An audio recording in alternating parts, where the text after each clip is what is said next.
got a few more topics I think that we can talk about.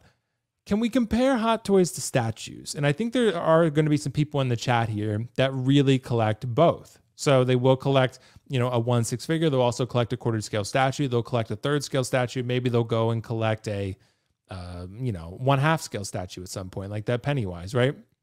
Is it fair to compare them? Because when you're looking at, I guess, comparative value that you might get from a Hot Toy, it doesn't even have to be the same character. You could, if you wanted, compare the Endgame Loki Hot Toys to the Queen Studios quarter scale Hot Toys. If you wanted, look at the value of both of those and then make a judgment. But I guess some people, when you're looking at it, you're saying, okay, they're different scales, they're different values, they're different products. So you can't really compare the two. So Optical, I want to ask you, in terms of quality and value, do you feel like you can compare Hot Toys to statues if you're thinking about collecting both? To a degree, yes. Because that kind of sets the tone for me. Because there's certain things where I want a statue of a certain figure, even though I already have the Hot Toys figure. And that where I think the value comes in, kind of like what we talked about earlier, the price. Because they're both collectibles per se, even though different scales, different functionality of what they could do, they are both in a realm where they don't do anything. They stand there and look pretty. So in that sense, if a Hot Toys, and we said this before, like for example, that Batman, I think we compared that quarter scale Batman to another Batman, the Hot Toys version. And I know this was it was probably the J&D and the Queen, wasn't it? Yeah, we were kind of like that. And we were just like, hey, if you get a quarter scale, it's pretty much the same scale. It looks good as well. So it could stand in for that. Like you could get away with one. And that's still Hot Toys, even though it's not 1/6. So in that sense, you can kind of ask yourself, because they're both collectibles. They're both presumably at the top of their game, because Hot Toys, I would say, is the top of the 1/6, and statues, depending on what you get. If you're getting a sideshow piece, you're expecting, again, this goes down to price, right? You can't compare a sideshow statue to, for example, a JND or Prime 1. Right. So you can kind of, like with Carnage, we talked about that. Oh, would you rather get this Hot Toys Carnage or add $100-something and you get the sideshow piece Carnage? So when the line gets a little blurry or the price gap is so big, that is where you can kind of like, all right, should I buy a Loki bust for Queen Studios for $3,000 or get this Hot Toys, which is, yes, it doesn't have as much presence because it's smaller. However, that looks better. For example, I'm more satisfied with this and I don't have to spend 10 times more. So I guess in that sense, like how you spend it, how you display it, and how the outcome is kind of dictates where. But to answer the short question here, yes, you could. Sometimes it's unfair. It's always unfair to the person, to the Hot Toys, because it's always going to be lower price.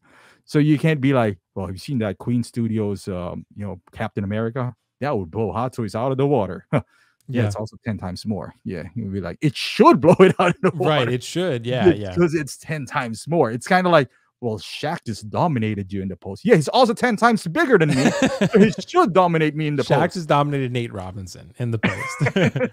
Yeah. Like, but yeah, in that sense, yes. But yeah, I get where you're coming from too, Optical. And I think that maybe like I'm looking at it similar to you. And like if you're looking at comparative value and comparative quality, I do think you can do that. Like I think you can look at a Hot Toys figure and be like, okay, head sculpt wise, tit for tat, like it can really hold its own against a higher level statue. In our 1/6, if you're going to pay that type of price, yeah, that you're getting close to quarter scale statue prices for sideshow pieces, right? So if I'm looking to spend $500+ on a Gandalf, or I could get the Mythos Vader for like what, 600 or something. I know they're different characters, but I'm going to compare the value of that to my collection because I'm going to be like, what's higher quality? Yes, they're different scales, but I do think some people are willing to collect different scales and go. Like I'm willing to bet, Optical, that a reason a lot of us are 1/6 collectors in the first place is because we were drawn in by Hot Toys.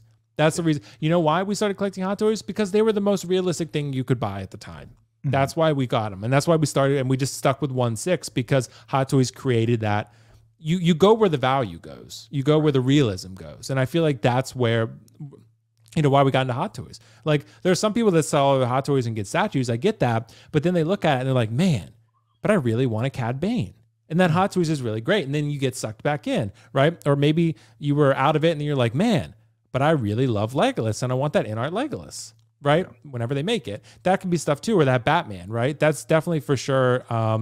You know, I think the thing that people will look at, right? So, and you have to look at also Optical. We talked about that half scale Legolas. It looks great, bro. It looks Mhm. amazing. But you know what? It's about $3,000. I can Yeah. just go and buy the in art and hopefully it's good, right? It might Yeah. not be, but that's the hope, right? I could get that. And again, it's different scales. You know, if you want a set scale of Legolas, then for sure you can't really compare them. But if you're looking at comparative value to your collection and what's going to make you happy, then you should compare value, quality, whatever to determine what's the best decision for you.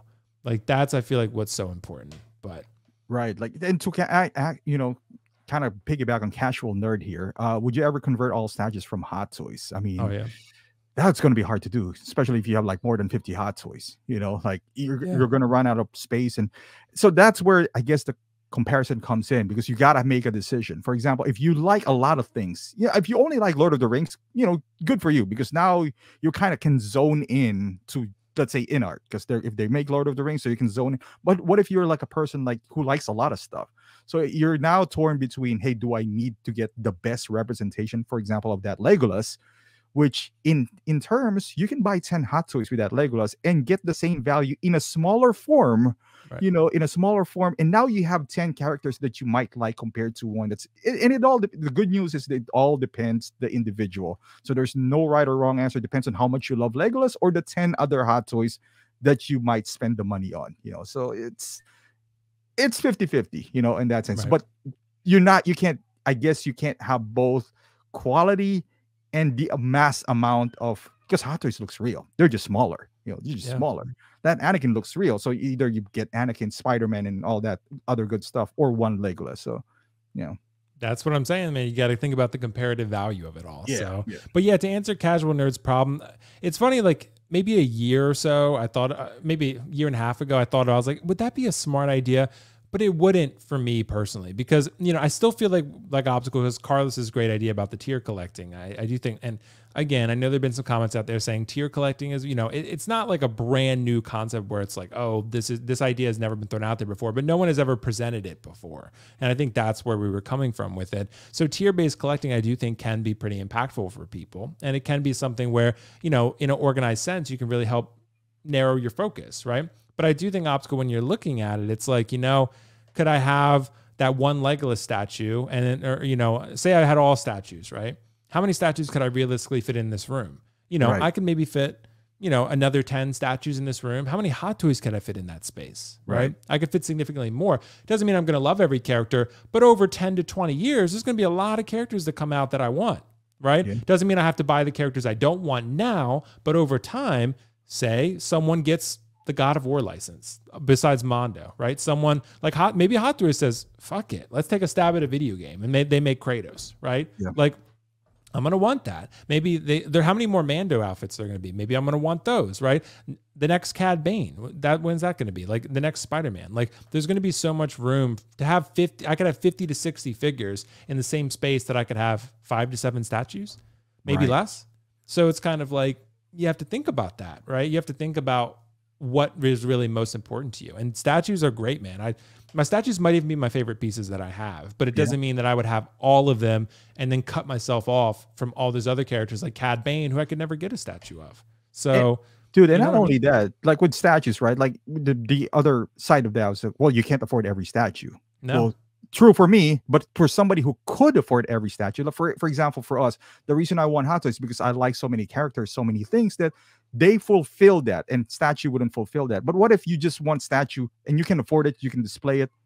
You know who's that? Mr. X. So he buys everything, right? Like he buys Yeah. literally, he makes Yeah. statues look like Hot Toys, but does it even look good anymore, right? right. It doesn't, because it's there. Sometimes they're on the floor, and he even himself, you know, said it. So the even if you could afford every statue known to mankind, which Mr. X could, because when we say, oh, statue is more of a presence, that gets lost once you have that many. When you have too That many. present, it doesn't feel special anymore. Kind of like what you said earlier, because Mr. X probably has like, I don't know, millions of dollars invested on those statues, and it doesn't even look that impressive because there's so many. You know, like you can't even appreciate one. So I guess for us, at least for me, you know, I limit it to like what you want. So that the tier base works for me in statues. not on Hot Toys. Yeah, so statues. Right. Hot Toys, I'm a little bit more free to do Yeah, that. I get that. Yeah, and to each their own. Yeah, it makes sense. But yeah, understandable, man. Comparing Hot Toys and statues, I think you can. I guess it just depends on how you're looking at it. But Yeah. nonetheless, man, I think it's a pretty cool topic, nonetheless.